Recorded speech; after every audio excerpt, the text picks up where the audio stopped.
So the purpose of this biodiversity project is all about bringing the natural enemies back onto our farms and therefore helping reduce the number of pest insects that we have and thereby helping reduce the number of insecticides that we need to use. We are trying to look at increasing the snap that they require.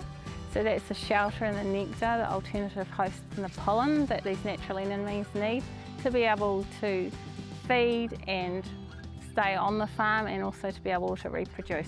And the way that we're doing this is by the use of the 4 different components, which include our annual flower strips, our native permanent plantings, we have the mobile insectaries, and we also have the cover crops. So it's about trying to put all of these pieces together on your farm so that we have areas that are non-cropping with the permanent natives, and then we use the annual species to create corridors from those through your larger blocks, and then we can use the insectary pods to be able to move the insects from those areas further into your crops themselves. And the cover crops provide large areas that we can just help build these native insects in other parts on your property. So by having those native plantings out there, what you're doing is building up those beneficial insects over the winter period. So by the time you're bringing in your spring and summer crop, those beneficial insects are already there, building up, ready to then move into the crop in spring and summer. So we looked at the native perennial plantings over the winter period just to get an idea of whether those particular plants were supporting beneficial insects over the winter period. We found a wide variety of beneficial insects, so not only general predators, we found a range of parasitoids. We found that most of those general predators were spiders, so they are really influential in that perennial native planting space. The benefit of demonstration for a lighter touch is the extension opportunity that it offers. So all of our projects have a really strong extension component. So having a demonstration site where we can see the approaches being used in action and people can touch and feel and visit them is a really useful and proven to be effective in delivering extension. So we've tried out all of these different parts to the biodiversity project here, but now we're trying to get these out into other regions and onto other people's farms. We've given them the how-to guide that can be found on the ALT website, and with a little bit of help from us, we're just trying to get those growers to be able to adapt from those how-to guides to their own situations and then try it out in the field.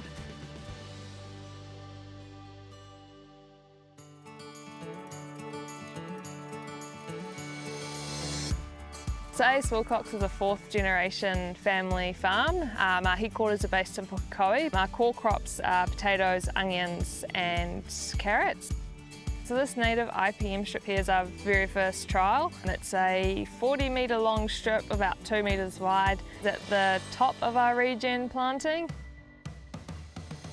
The idea, I suppose, grew out of the fact that we were already looking at annual IPM strips. But if we can have our native strip here to bring up anything out of the regen planting, and then we'll put our IPM strips in the paddock to then bring the insects over and into the paddock. To begin with, we ordered some wool mats. So this was from the A Lighter Touch recommendation, was the wool mat for weed control. As you can probably see here, we have a lot of kikuyu. To prep this site, we sprayed it off, we weed-whacked it. I mean, everyone knows kikuyu is really resilient, but with this weed mat, we really haven't had a problem. It's not growing up through it, it's not growing over it. Yeah, we've been really impressed. It's all very well to have biodiversity specific for a Pukekohe site. So we wanted to expand that so that we could use the same base theory but apply it to any region in New Zealand. So we've pulled together a range of satellite sites, the grower champions, and they're in the other key vegetable growing areas such as Horowhenua, Nelson, Canterbury. For the last year I've been part of the Biodiversity Grower Champions group, and it's just really cool to have that forum to see what other people are doing and to share information and ideas. My father was an early adopter in non-sprayed fence lines and keeping natural barriers around crops. And it's interesting now that some of our weeds, we actually are quite happy to leave them in place, just more managed. And it's even like once upon a time, if a fennel crop bolted in the early summer, the first thing was to mow it off. Now we leave it because we love the yellow flowers and the bees, and we plant the fennel in such a way it can become part of the nature strips after we've harvested the fennel. The Lighter Touch project I think is really beneficial for growers because growers are busy people. They don't have time to research how to plant native IPM strips. They just basically want to know, what is it, how am I doing it, what is the cost, what is the benefit.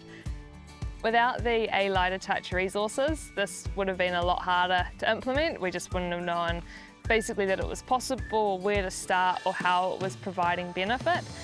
So that was probably really what helped start us on this journey. And then in terms of also information sharing and hearing about what other growers are doing, it's quite encouraging knowing you're not just working in isolation towards a goal. There are others out there who are also working on different pieces of the puzzle and then coming together and sharing those experiences.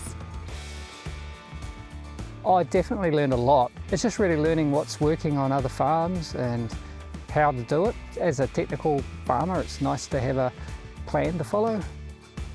If we're looking long term, it's great to have a variety of management options available. So if we are putting these plantings out there, potentially you're building up your natural enemy numbers, and in time this may lead on to less reliance on pesticides over the growing period. I would recommend implementing biodiversity on farm. It brings just such a big range of benefits and having the environment working for you. So having those pests there means that you have to put less chemical input in, so you're spending less. And then you've also got the benefits with the public in terms of the consumer perspective. Where we're out here, we're growing and we're also looking after the environment.